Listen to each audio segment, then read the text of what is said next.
पनवेल महानगरपालिकेचे कर्तव्यदक्ष माजी विरोधी पक्षनेते व जयम म्हात्रे चॅरिटेबल संस्थेचे अध्यक्ष, लोकमनातील भावी आमदार म्हणून उरणकरांच्या मनावर राज्य करणारा अवलिया तसेच सर्वसामान्यांना सोबत घेऊन चालणारे दिलखुलास व्यक्तिमत्व प्रीतमदादा म्हात्रे यांचा अभिष्टचिंतन सोहळा मोठ्या उत्साहात पार पडला। यावेळी विविध क्षेत्रातील कार्यकर्त्यांची व मान्यवरांची शुभेच्छा देण्यासाठी गर्दी पाहायला मिळाली।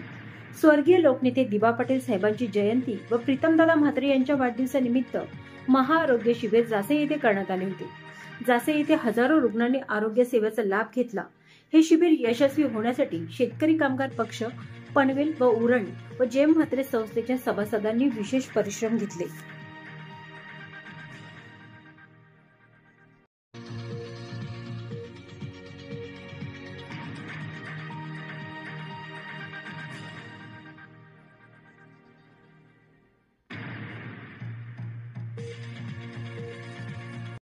सर्वप्रथम मी त्यांच्या हुतात्म्यांना आणि दिबा पाटील साहेबांना अभिवादन करतो आणि आजच्या दिवशीच माझा जन्म आणि खरोखर म्हणजे वेगळा असा दिवस आजचा खरा आहे।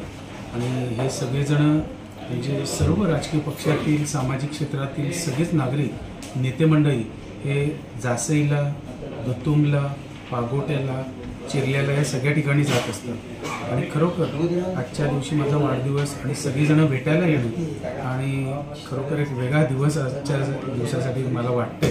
कारण आजच्या दिवशी सामाजिक क्षेत्रात काम करत असताना, राजकीय क्षेत्रात काम करत असताना बरेच सामाजिक उपक्रम ह्या गेले 4-5 दिवस सातत्यानं आमचे कार्यकर्ते आणि माझे हितचिंतक घेत आहेत। त्याचाच भाग म्हणून महाआरोग्य शिबिर आम्ही जासई येथे, माझी इच्छा होती दिबा पाटील साहेबांच्या जयंतीनिमित्तानं तिथे घ्यावी आणि खूप मोठा असं शिबिर, जवळजवळ 67हून अधिक डॉक्टर्स तिथे होते आणि मला वाटतं खूप चांगला तो कार्यक्रम झाला।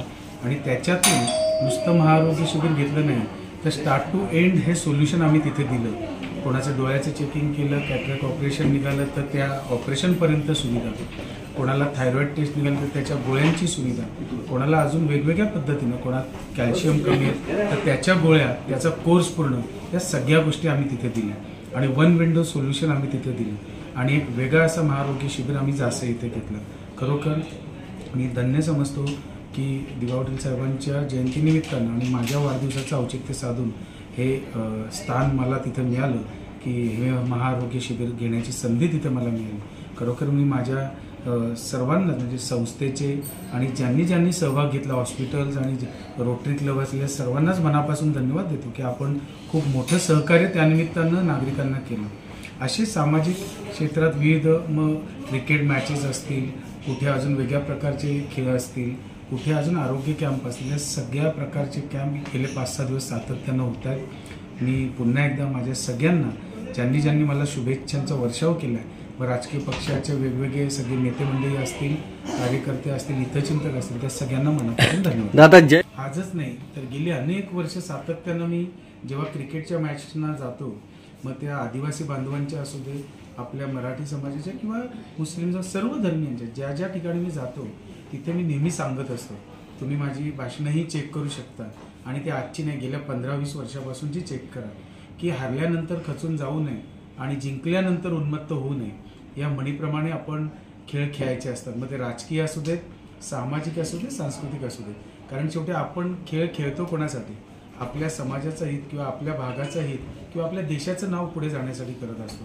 त्या हेतूनेच आपण करायचं आणि खरं तुम्हाला सांगतो की हार जीत ही चालत राहते, परंतु जर तुमची नागरिकांची किंवा समाजाशी बांधिलकी असेल तर आपण दुसऱ्या क्षणाला कामाला लागणं हेच योग्य असतं आणि ते आम्ही म्हणजे आम्हाला शिकवणच तशी आहे। त्याच्यामुळे मला वाटतं हार पराजय हे माझ्यासाठी किंवा हार जीत हे माझ्यासाठी काही महत्त्वाचं नाही।